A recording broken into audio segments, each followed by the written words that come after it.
இப்போ நம்ம என்ன பார்க்க போகிறோம்னு பார்த்தீங்கன்னா, கருப்பு படத்தோடைய டீசர் தான் வெளியாக இருக்குது. அதான் இப்போ நம்ம பார்க்க போகிறோம்.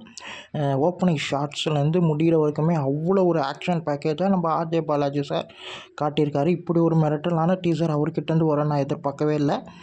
ஏன்னா ஓப்பனிங்காக கருப்பு சாமியை காட்டுற விதம் அவ்வளோ அழகாக, அதுவும் டைலாக்கோடு கேட்கும்போது அவ்வளோ அழகாக இருக்குது. அது மட்டும் இல்லாமல் சூர்யா சாருடைய லுக்கு வந்து ஒரு சூர்யா சார் தான், ஆனால் 2 விதமாக காட்டுற இது வந்து ரொம்ப ரொம்ப நல்லாயிருக்கு. இதில் வந்து ஆர்ஜே பாலாஜி சார் வந்து வில்லனாக பண்ணுறாரா, இல்லை ஃப்ரெண்டாக பண்ணுறாரா, இல்லை வில்லனுக்கு ஹெல்ப் பண்ணுற மாதிரி பண்ணுறாரா, இல்லை தம்பியாக பண்ணுறாரான்னு தெரியல. ஆனால் ஏதோ ஒரு பிரச்சனை ஒன்று நடக்குது. அந்த பிரச்சனையில் அவருக்கு வந்து அநீதி நடக்குது. அதை வந்து அவர் வந்து வேறு விதமாக தட்டி கேட்கறதுக்கு கருப்பு சாமியாக இறங்கி சம்பவம் பண்ணுறது தான் இந்த படமாக இருக்கலாம்னு என்ன நினைக்கிறேன்.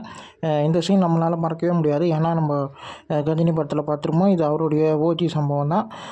அதை நிரூபிக்கிற மாதிரி காட்டியிருக்காரு. இந்த பக்கம் வந்து நிறைய ஷார்ட்ஸ் வந்து ரொம்ப அழகாக காட்டியிருக்காரு. அதுவும் சாய் அபியங்கர் அவங்களுடைய மியூசிக் வந்து இந்த டீசருக்கு கரெக்டாக மேட்ச் ஆச்சு. அதுவும் இந்த ரெட் சில்லி ஷார்ட்ஸ் எல்லாமே அவ்வளோ அழகாக காட்டியிருக்காரு.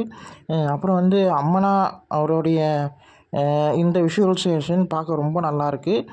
இது வந்து ஏதாச்சும் ஒரு சோஷியல் மெசேஜ் மாதிரி இருக்கலாம்ன்ற மாதிரி எனக்கு டீசரை பார்க்கும்போது ஃபீல் ஆச்சு. ஏன்னா அவர் வக்கீலாக பண்ணியிருக்காரு. அதை வச்சு நான் சொல்கிறேன். இந்த நிறைய ஷார்ட்ஸ் எனக்கு ரொம்ப பிடிச்சிருந்ததுங்க. அதுவும் அவருடைய அந்த கருப்பு என்ற கெட்டப்பில் வரும்போதுனா அவ்வளோ அழகாக இருந்தது. இந்த பக்கம் வக்கீலாக அவருடைய ஒரிஜினல் நேம் தான் சரவணன் வச்சுருக்காங்க. தெலுங்கு டீசரை பார்த்துருந்திங்கன்னா சூர்யான்னு வரும்.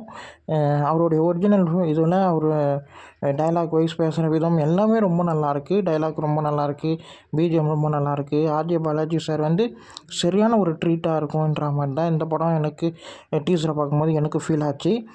இந்த வீடியோ உங்களுக்கு பிடிச்சிருந்தா லைக் பண்ணுங்கள், ஷேர் பண்ணுங்கள், மறக்காமல் சேனலை சப்ஸ்கிரைப் பண்ணுங்கள், என்ன மோட்டிவேட் பண்ணுங்கள். பாய்.